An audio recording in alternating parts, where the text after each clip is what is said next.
നല്ല പടം.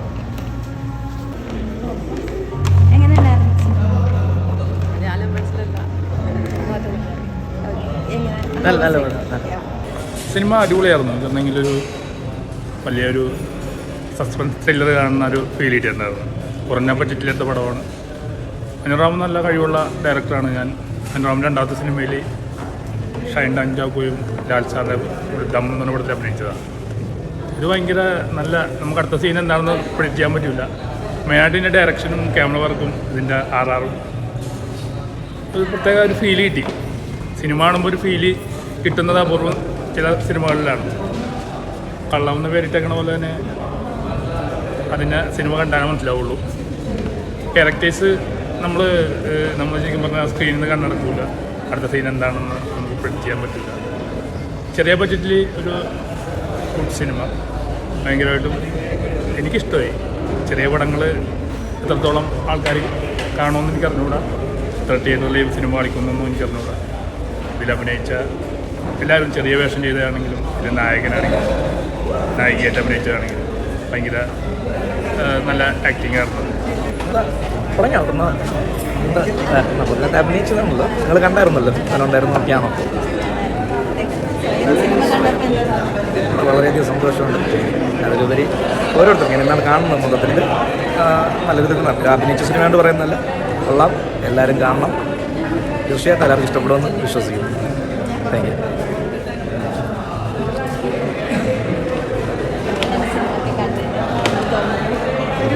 വളരെ നല്ല എക്സ്പീരിയൻസ് ആയിരുന്നു. നമ്മളെ വലിയ സ്ക്രീനിൽ കാണുക എന്നുള്ളത് ഭയങ്കര സന്തോഷം തോന്നി കണ്ടപ്പോൾ. നമ്മളൊരു പരിമിതികളിൽ ചെയ്തൊരു മൂവിയാണ്. എല്ലാവരും നന്നായിട്ട് ചെയ്തു എന്നുള്ളതാണ് കാണിച്ച സംഭവങ്ങളെല്ലാം എല്ലാവർക്കും കണ്മയായെന്ന് ഞങ്ങൾ വിശ്വസിക്കുന്നു. നിങ്ങളൊരു സ്ത്രീയാണല്ലോ, അപ്പോൾ പലപ്പോഴും സ്ത്രീകൾ നേരിടുന്ന പ്രശ്നങ്ങളാണ് കാണിക്കുന്നത്. പിന്നെ പലരിലേക്കും എത്തേണ്ടതുണ്ട്. അതെ, ഇതിൽ ഓരോ ചെറിയ ചെറിയ സംഭവങ്ങൾ എങ്ങനെയാണ് ഒരാളെ മെൻ്റലി എങ്ങനെയാണ് ബാധിക്കുന്നതെന്ന് നന്നായിട്ട് കാണിച്ചിട്ടുണ്ട്.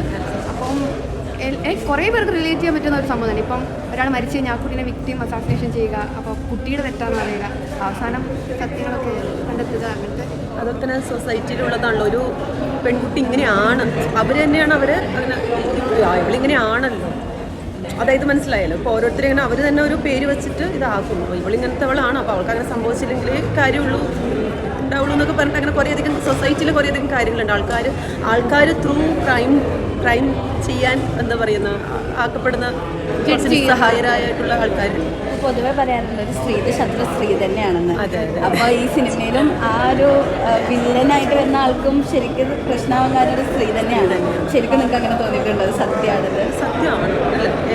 കുറേ എല്ലാം സ്ത്രീൻ്റെ ഒരു ശത്രു എന്ന് പറയുന്നത് സ്ത്രീ തന്നെയാണ്.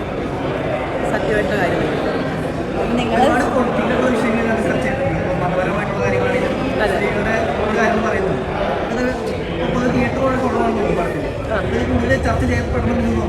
അയ്യോ, ഇത് ശരിക്കും ചർച്ച ചെയ്യപ്പെടേണ്ട ഒരു സ്റ്റോറി തന്നെയാണ്. ഇപ്പോൾ നിങ്ങൾ കണ്ടിട്ടുണ്ടെങ്കിൽ മനസ്സിലാവും അതിൻ്റെ ഒരു കോൺസെപ്റ്റ് എന്ന് പറഞ്ഞാൽ അത്രയും സ്ട്രോങ് ആയിട്ടുള്ളൊരു കോൺസെപ്റ്റ് തന്നെയാണ്.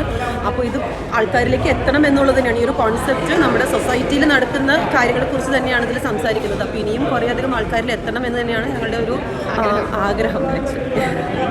Thank you so much.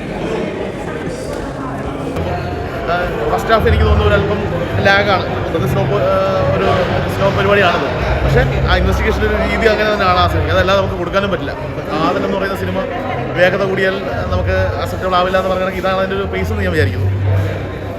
അതൊന്ന് സഹിച്ചിരിക്കാൻ പറ്റിയാൽ സെക്കൻഡ് ഹാഫിൽ തീർച്ചയായിട്ടും ഒരു കണ്ടന്റ് അത് ആൾക്കാർക്ക് വേണ്ടി കമ്മ്യൂണിക്കേറ്റ് ചെയ്യുന്ന രീതി നല്ലതാണെന്ന് തന്നെയാണ് ഇപ്പോൾ കണ്ട എല്ലാ പ്രേക്ഷകർക്കും നമുക്ക് മനസ്സിലാക്കാൻ പറ്റിയത്.